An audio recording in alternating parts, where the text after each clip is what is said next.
대제사장과 백성의 장로들이 예수님께 나와 내가 무슨 권위로 이런 일을 하느냐, 또 누가 이 권위를 주었느냐, 이렇게 날카로운 질문을 했습니다. 이 질문은 진리를 알고자 하는 것이 아니라 예수님을 도전하며 예수님을 덫에 빠지게 하려는 그런 교활한 질문이었습니다. 예수님은 그들의 간교함을 아시고 직접 대답하지 않으시고 도리어 반문하셨습니다. 세례 요한의 권세가 하늘로부터 온 것이냐, 사람으로부터 온 것이냐, 이 예수님의 질문에 그들은 대답할 수 없었습니다. 이때 예수님은 나도 너희들의 질문에 대답할 수 없다 라고 하시며 오늘 본문의 한 비유를 들려주셨습니다. 오늘 본문의 이 비유는 대제사장들과 장로들이 제기하는 권세에 대한 질문과 매우 밀접한 연관이 있습니다. 이 비유에서 우리는 세 가지를 발견할 수 있는데, 첫 번째로 드러나는 것은 질문한 사람들의 교활함과 하나님의 권위에 불순종하는 그런 모습입니다. 오늘 본문 31절에 그 둘 중에 누가 아버지의 뜻대로 하였느냐, 이르되 둘째 아들입니다. 예수께서 그들에게 이르시되 내가 진실로 너희에게 이르노니 세리들과 창녀들이 너희보다 먼저 하나님의 나라에 들어가리라. 이 비유의 내용은 이렇습니다. 아버지가 오늘 포도원에 가서 일하라 라고 했는데 첫째 아들은 예, 가겠습니다. 흔쾌히 대답했습니다. 그리고 나서 돌아서면서 가지 않기로 마음에 결정했습니다. 안 가버린 거죠. 이 첫째 아들은 종교 전문가들인 대제사장들과 당시의 영적 지도자였던 백성의 장로들을 가리킵니다. 예수님 당시 모든 제사는 이들을 통해서만 가능했습니다. 그러나 그들은 유감스럽게도 겉으로는 종교적인 권위를 행사하면서도 실제로 마음 깊은 곳에서는 하나님의 권위, 즉 메시아를 인정하지 않았습니다. 둘째 아들은 처음에는 거절했습니다. 실소이다. 거절했는데 예수님을 믿을 수 없는 불행한 환경에서 태어난 사람들, 곧 세리와 창기와 같은 사람들입니다. 비록 그들은 세상에서 버림받고 조롱받는 사람들이었지만 후에 새 생명을 발견하며 또한 천국을 발견하고 변화된 삶을 살았던 것입니다. 예수님은 천국을 독점했다고 자처하는 그러한 대제사장이나 장로들보다 세리와 창기들이 먼저 하나님 나라에 들어갈 것이라고 말씀하신 것입니다.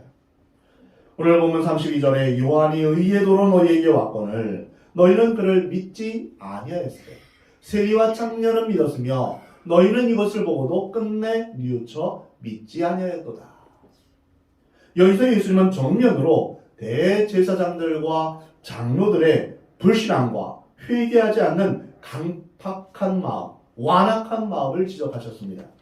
그리고 그들은 세례 요한을 몰라서 안 믿은 게 아니라 알면서도 안 믿은 것입니다. 이것이 바로 교만이요 불순종입니다.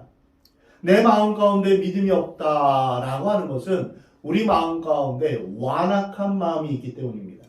우리는 진리를 알고자 하며 또한 매일매일 주의 말씀을 읽고 묵상하고 할 때 우리가 믿음이 생깁니다. 그런데 말씀은 보지 않고 그냥 마음에 믿음이 안 생긴다 이 말만 합니다. 하나님을 향한 간절한 그런 소망이나 또한 진리를 알고자 하는 마음이 없는 것이죠. 이 종교 지도자들은 세례 요한을 모를 까닭이 없습니다. 그러나 세례 요한을 인정하게 되면 자기들의 세속적인 권력과 권세와 인기와 명예를 다 빼앗기기 때문에 의도적으로 기피한 것입니다. 하나님을 믿지 않는 사람들은 진리가 보이지 않기 때문에 믿지 않는 것이 아니라 사실은 마음의 강팍함 때문에 하나님을 거부하는 것입니다. 하나님을 아는 통로는 지식이 아니라 믿음입니다. 아무리 많은 것을 안다 할지라도 믿음이 없이는 하나님을 만날 수 없습니다. 이 비유에서 우리가 두 번째로 생각할 것은 순종의 중요성입니다. 순종하는 아들과 불순종하는 아들의 비유 속에서 오늘 우리가 누려야 할 축복이 있는데 그것은 바로 순종입니다. 순종은 신앙의 클라이막스와 같은 것입니다. 신앙의 절정이죠. 신앙이 깊어지면 그 사람은 겸손한 사람이 됩니다. 예수 그리스도의 온유와 겸손과 순종에까지 이르게 됩니다. 신앙이 깊어질수록 우리는 예수님을 닮아 순종의 사람이 되는 것입니다. 이사야 53장 7절에서 예수님의 모습을 다음과 같이 묘사했습니다. 그가 곤욕을 당하여 괴로울 때에도 그의 입을 열지 아니하였음이며 마치 도숫장에 끌려가는 어린 양과 털 깎는 자 앞에서 잠잠한 양같이 그의 입을 열지 아니하였다. 이사야 선지자가 성령을 통하여 영감을 받고 발견한 메시아에 대한 모습입니다. 도살장에 끌려가는 어린 양을 생각해 보십시오. 이제 얼마 안 있으면 죽을 시간입니다. 그러나 이 양은 반항하거나 소리 지르지 않습니다. 저는 양을 도살하는 장면을 2번 보았는데요. 그때마다 양이 죽을 때 매 하는 소리조차, 작은 소리, 신음조차 하지 않습니다. 전혀 반항하지 않습니다. 잠잠히 끌려갈 뿐입니다. 바로 예수님의 모습이 그러했습니다. 예수님은 십자가를 앞두고 땅이 피가 되도록 심각한 고민과 기도를 하셨습니다. 그것은 자신의 뜻과 아버지의 뜻 사이에서의 고민이었습니다.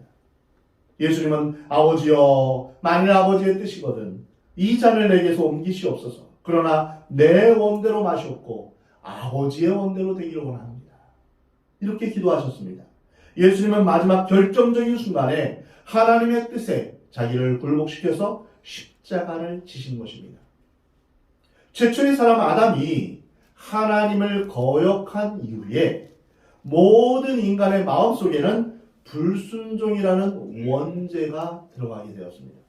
그래서 하나님의 말씀에 순종하고 싶지 않은 것입니다. 그래서 하나님 앞에 나와 예배드리는 것에 큰 의미를 두지 않습니다. 말씀이 읽는 것이나 순종하는 것에 큰 관심을 두지 않습니다. 시간이 되면 말씀을 읽고 시간이 안 되고 바쁘면 말씀이 읽는 것을 등한시합니다. 말씀이 있는 것이 내 생명의 근원이다라는 것을 인식하지 못합니다. 그리고 말씀대로 살아가는 것을 그렇게 중요하게 생각하지 않습니다. 그것은 바로 우리 안에 불순종의 원죄가 있기 때문입니다. 그리고 우리는 누구든지 다른 사람을 잘 인정하려고 하지 않습니다. 경쟁 관계에서 지고 싶지 않고 또한 자기보다 조금 잘난 사람을 받아들이기 어려운 것, 또 권위자를 인정하기 싫은 것, 이것이 바로 우리 마음 가운데 바로 불순종의 원죄가 있기 때문입니다.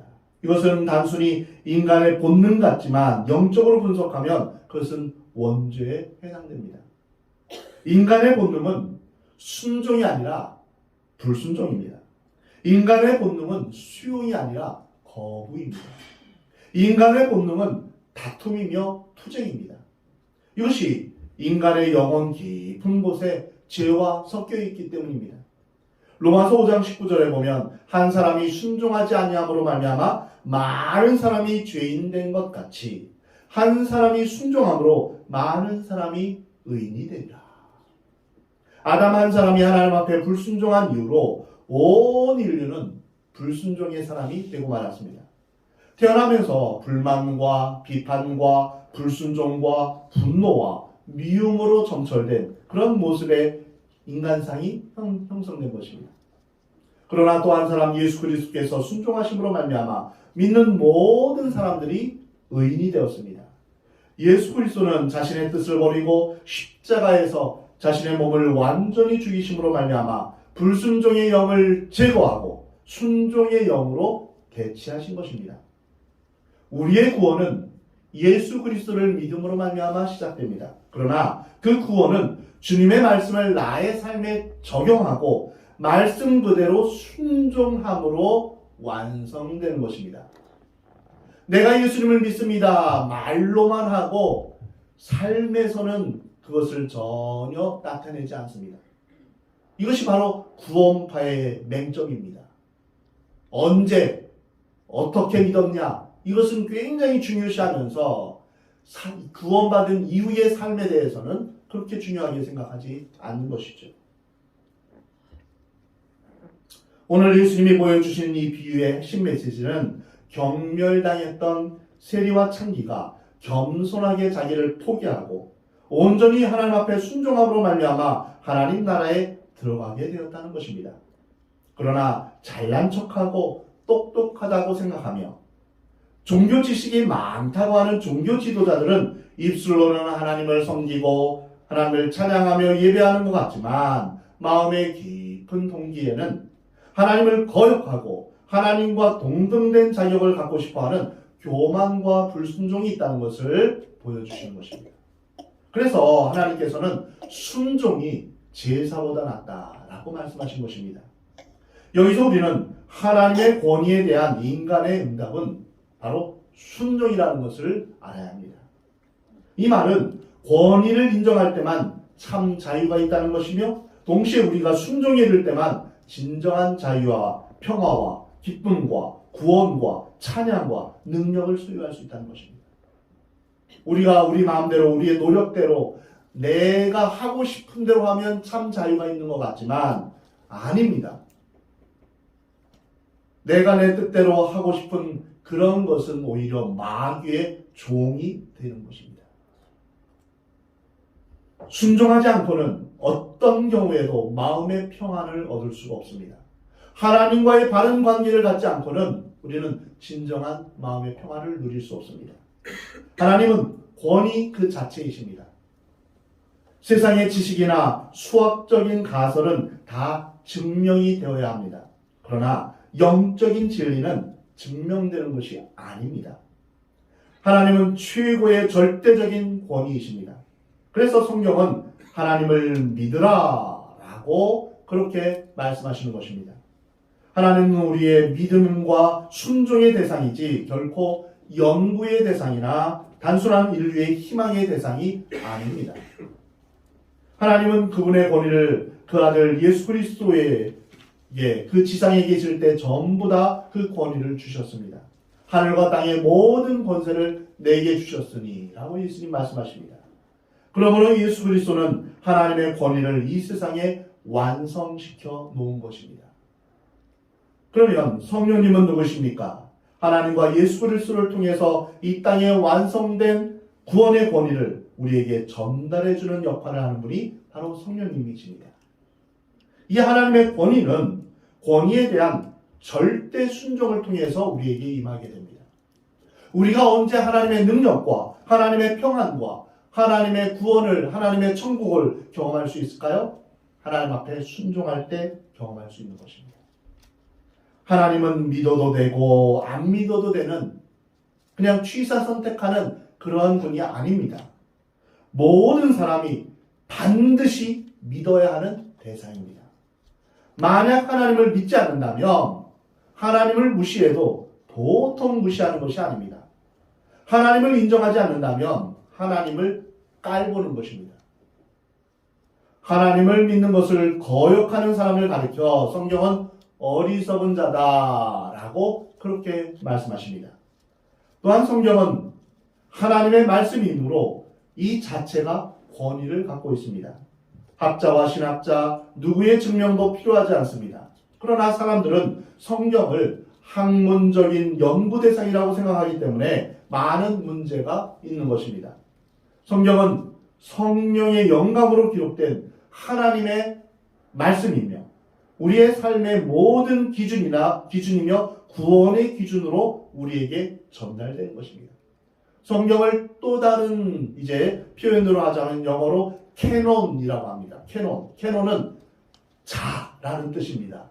자가 있어야 분명한 기준을 삼을 수 있습니다. 자가 없으면 이게 똑바른 것인지 아니면 이게 몇 센치인지 몇 미터인지 그걸 알 수가 없는 것이죠. 우리 인생에 있어서 우리 삶의 기준은 바로 이 성경 말씀입니다. 말씀대로 살지 못하면 그러면 우리는 온전히 진리를 깨닫지 못하는 것입니다. 그래서 성경을 공부할 때는 신뢰하고 권위를 믿고 순종하는 태도로 읽어야 합니다. 성경에서 자기 이성에 맞지 않는 것은 다 빼버리고 자기가 필요한 것만 골라서 믿는 것은 권위에 대항하는 것입니다. 이단의 특징이 그러합니다.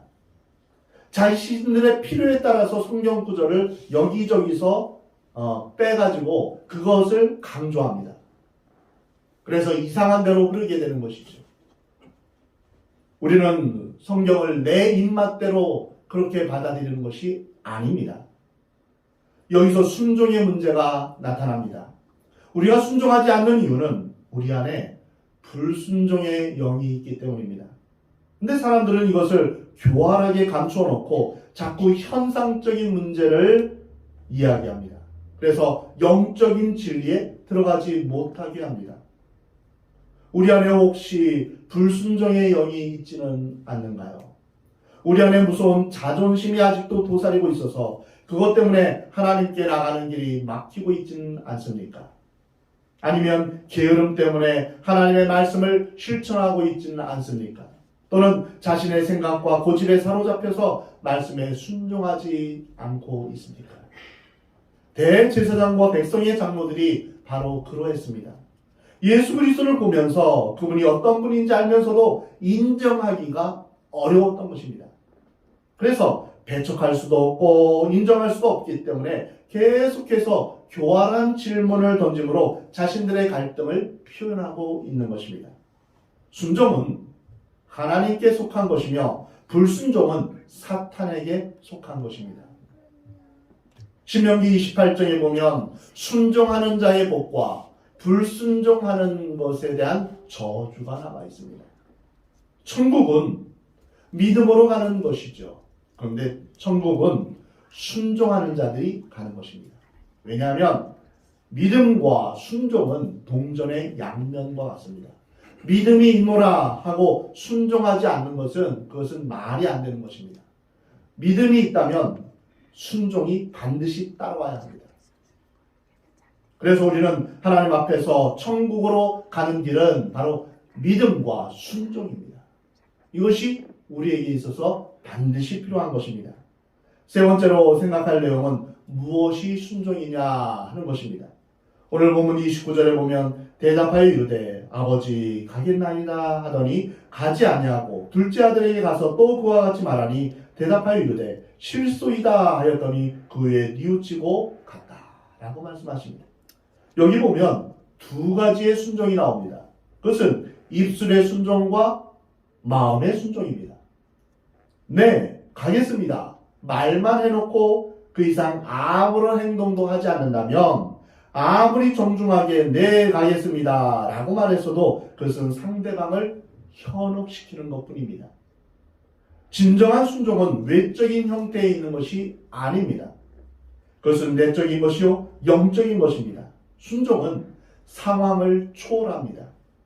순종할 만한 상황이니까 순종하고 순종할 수 없는 상황이니까 순종을 하지 않는다? 이것은 순종이 아닙니다. 어떤 사람은 생김새가 아주 부드럽고 상냥한 사람이 있습니다. 무엇이든지 거절 못하고 자기 생각을 주장을 못해서 늘 다른 사람이 시키는 대로 다 합니다. 착한 아이 콤플렉스라고 하죠. 그러나 예수님은 단순히 이런 것을 순종이라고 말하지 않습니다.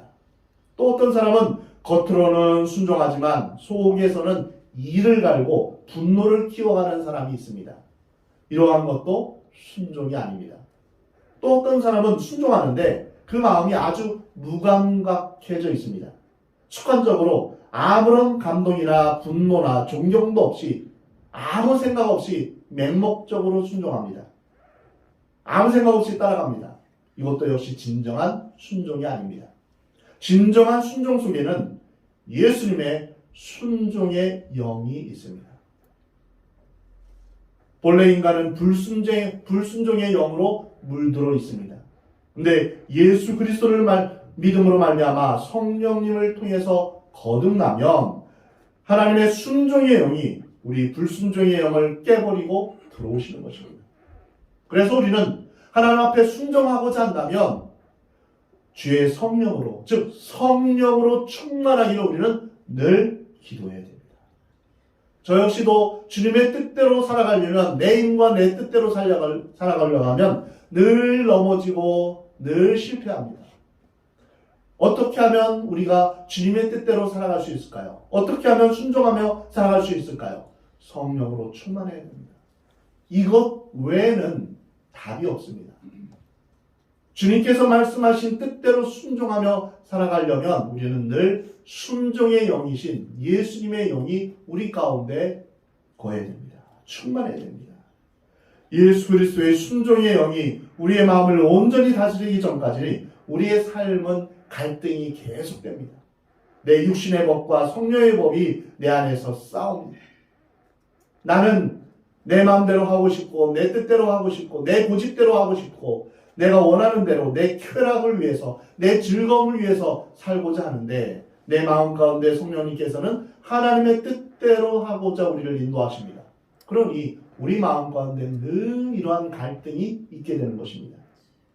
우리 안에 진정한 회개가 일어나며 예수 그리스도를 영접할 때 우리의 영혼은 기쁨과 찬양과 감사로 놀라운 기적을 경험하게 되는 것입니다. 거듭난 체험을 한 사람은 해가 더 찬란하게 보이고 공기가 더 신선하게 느껴지며 모든 사물이 다 새롭게 느껴지는 것입니다. 이것은 내 힘으로 되어지는 것이 아닙니다. 내가 미워하던 사람이 한순간에 사랑스러워지고 그를 위해서 기도하게 되는 것, 이건 내 힘으로 되는 게 아닙니다. 성령께서 임하시고 성령께서 나를 주장하실 때 가능한 것입니다. 예수님의 영이 임하게 되면 우리는 새로운 피조물이 되는 것입니다. 그때 말할 수 없는 기쁨으로 주님을 섬기며 헌신하게 됩니다. 순종합니다. 이것은 우리가 기쁨으로 감사함으로 하는 순종입니다. 마지못해서 억지로 하는 순종이 아닌 것이죠.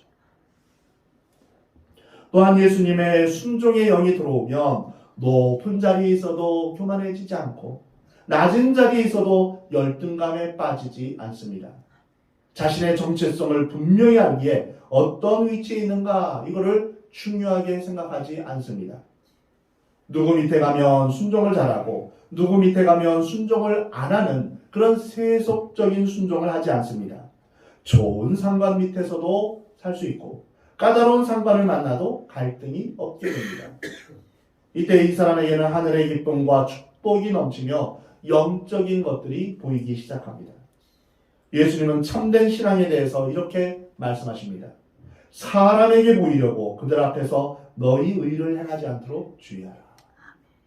참된 영적 순종은 참된 신앙과 마찬가지로 사람을 의식해서 하는 것이 아닙니다. 사람을 의식하는 것을 외식이라고 말합니다. 겉과 속이 다른 것이죠. 사람 앞에서는 굉장히 잘하는 것 같지만 사실은 내면을 보면 그렇지 않은 것. 이것이 외식입니다.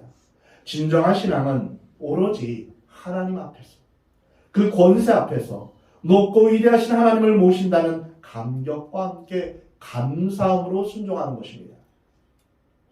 그러면 순종하지 않으면 어떤 일이 벌어질까요? 첫 번째로 오늘 본문에 나타난 대제사장과 백성의 장로들처럼 겉과 속이 다른 위선자의 모습으로 나타나게 됩니다. 두 번째로 하나님 나라에 들어가는 것이 지연되거나 불가능하게 됩니다. 하나님 나라는 하나님의 통치에 순종하는 사람만이 들어갈 수 있습니다. 그런데 하나님 나라에서 어떤 사람이 말하기를 나 하나님 말씀대로 따라 살기 싫은데요? 나는 내 마음대로 내 뜻대로 할 건데요?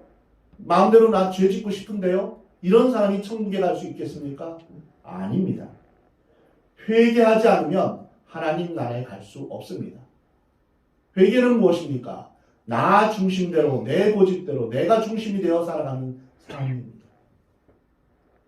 회개란 바로 내 중심에서 살았던 것이 하나님 중심으로 변화되는 것을 말합니다. 그래서 회개하라 천국이 가까웠느니라 예수님 말씀하셨습니다. 우리가 나 중심에서 하나님 중심으로 변화될 때 비로소 하나님 나라의 시민으로서의 자격이 주어지는 것입니다. 세 번째로 영적인 순종이 없다는 것은 진정한 회개를 하지 못했다는 증거를 보여줍니다. 오늘 본문 32절에서 요한이 의의 도로 너희에게 왔거늘 너희는 그를 믿지 아니하였으되 세리와 창녀는 믿었으며 너희는 이것을 보고도 끝내 뉘우쳐 믿지 아니하였다. 사랑하는 성도 여러분, 여러분 중에 혹 지금까지 하나님을 거부하고 하나님께 영광 돌리는 것에 관심이 없었던 분이 있습니까? 비록 지금까지는 관심이 없었다 할지라도 이제부터는 그 하나님의 권위에 순종하시기 바랍니다. 여기서 뉘우치다 이런 표현이 있는데요. 이것은 후회하다, 마음을 바꾸다 이런 의미입니다. 회개를 말합니다. 우리의 삶의 태도를 바꾸는 것입니다. 지금까지의 불순종의 모습을 뉘우치고 이제는 순종의 삶으로 바뀌는 것입니다. 우리가 주님 앞에 나아가려면 예수님이 주님이십니다. 이 고백이 먼저 있어야 됩니다. 왜냐하면 하나님의 나라는 하나님이 통치하시는, 하나님이 왕이 되시는 그런 나라입니다. 그런데 하나님 나라에 들어가려고 하면서 내가 나의 삶의 왕이 되어서는 안 되는 것이죠. 하나님의 주권을 인정하는 것을 의미합니다.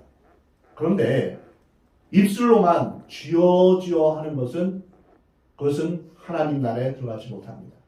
나더러 주여 주여 하는 자마다 다 천국에 들어갈 것이 아니다. 오직 내 뜻대로 순종하는 자만이 하나님 나라에 들어간다고 주님 말씀하고 있는 것입니다. 그래서 우리는 온전히 하나님 앞에서 불순종의 모습을 순종의 모습으로 바꿔야 합니다. 이것이 바로 회개입니다.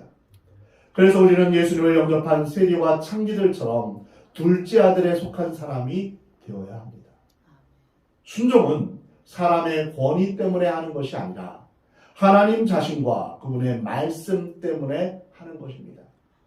진정한 영적 순종은 사람에게 강요받아서 억지로 하는 것이 아니라 성령에 의해서 자발적이고 기쁜 마음으로 하는 것입니다. 우리가 주님 앞에 순종하면 얼마나 기쁜지 모릅니다. 제가 선교지를 나가기 전에 정말 마음에 깊은 두려움이 있었습니다. 선교지를 나가면 꼭 죽을 것만 같았습니다. 그래서 울기도 참 많이 울었습니다. 하나님, 보통은 제가 여기 있사오니 저를 보내주십시오 하는데 하나님, 제가 저기 있사오니 제 보내주시면 안 돼요 하면서 그렇게 안 가려고도 많이 했습니다. 그런데 실제로 하나님 말씀에 순종하며 주님 말씀 따라서 행했을 때 그곳에서 하나님의 놀라운 은혜와 하나님이 함께 하시고 하나님이 능력 주시며 또한 많은 사람들을 붙여주시고 또한 하나님의 공급하심을 경험하게 되었습니다. 순종할 때 하나님의 놀라운 은혜를 경험하게 된 것입니다. 기쁨으로, 감사함으로, 자발적으로 순종할 때 주님은 놀라운 은혜를 우리에게 베풀어 주십니다. 그래서 여러분, 예수님의 영이신 성령님께 여러분 마음을 여시기 바랍니다. 여기 순종의 최대 모델이 한 분 계십니다. 바로 예수 그리스도이십니다. 예수님에 대해서 이렇게 말씀하십니다. 그는 근본 하나님의 본체시나 하나님과 동등됨을 취할 것으로 여기지 아니하시고 오히려 자기를 비워 종의 형체를 가지사 사람들과 같이 되셨고 사람의 모양으로 나타나사 자기를 낮추시고 죽기까지 복종하셨으니 곧 십자가에 죽으십니다. 예수님은 십자가에 죽기까지 낮아지며 복종하셨습니다. 순종하는 사람은 자기 위치를 과시하지 않습니다. 나는 이런 학위를 가졌다. 나는 이런 전문성을 가졌다. 그래서 나는 이러한 특권에 대한 대우를 받아야 한다. 이렇게 주장하지 않습니다.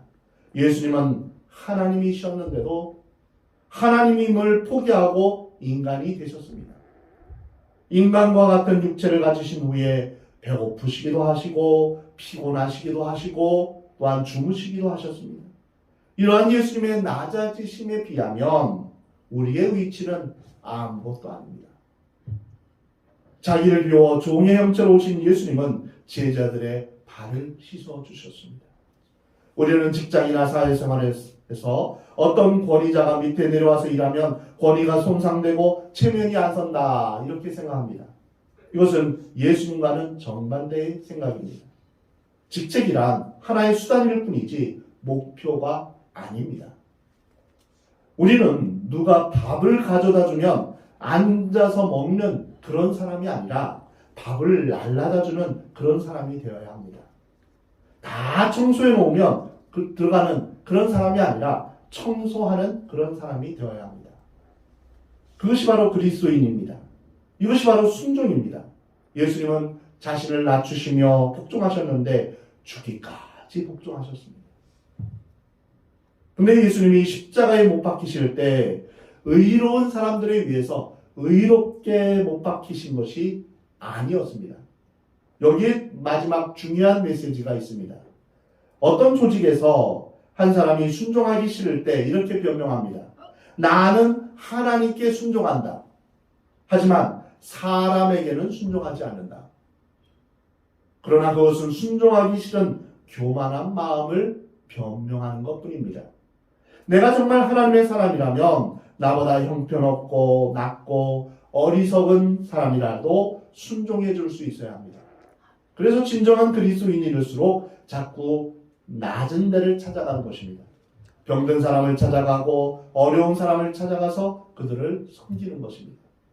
예수님은 불법을 행하는 사람들에 의해서 처형당하셨습니다. 불공정한 재판을 받으셨으나 예수님은 항의하거나 데모하거나 소리 지르지 않으셨습니다. 악한 무리들을 이길 수 있는 방법은 바로 순종입니다. 사랑을 통하여서 미움을 이길 수 있습니다. 겸손을 통하여서 교만을 이길 수 있습니다. 순종을 통해서 불순종을 이길 수 있습니다. 베드로전서 2장 18절에서 이렇게 말씀하십니다. 사환들아 범사에 두려워함으로 주인들에게 순종하되 선하고 관용하는 자들에게만 아니라 또한 까다로운 자들에게도 그리하라. 순종할 만한 사람한테만 순종하는 것은 참된 순종이 아닙니다. 누구에게든지 순종할 줄 알아야 합니다. 그 사람이 나보다 더 어리석은 사람이라 할지라도 그 사람에게 순종하는 영을 갖게 되면 하나님께서 우리를 높이 들어 써주십니다. 그리고 우리가 인간관계 때문에 갈등을 느끼지 않게 됩니다. 왜 사람들과 갈등을 느끼게 됩니까? 내 안에 순종의 영이 없기 때문입니다. 우리는 리더가 되기 전에 먼저 팔로워, 즉 리더를 따라가는 사람, 그것을 훈련받아야 됩니다. 순종하며 겸손히 종으로 섬기는 사람에게는 하나님의 영광이 진정한 존경과 사랑이 주어질 것입니다. 사랑하는 성도 여러분, 우리 안에 자랑하고 싶은 마음, 불순종의 마음, 교만한 마음을 내려놓으시기 바랍니다. 그리고 성령님이 우리 가운데 임하셔서 가난하고 겸손한 마음을 주시기를 여러분 기도하시기 바랍니다. 온유하고 겸손하신 예수님을 닮아서 종의 모습으로 오직 하나님만을 바라보며 사람에게도 순종할 수 있는 아름다운 마음을 주시기를 여러분 간구하시기 바랍니다. 너희 안에 이 마음을 품으라. 곧 그리스도 예수의 마음이니 라는 주님의 말씀을 따라서 우리 안에 순종의 마음, 겸손한 마음을 주셔서 예수님처럼 순종의 삶을 살게 되는 복된 여러분의 삶이 되기를 우리 하나님은 원하십니다.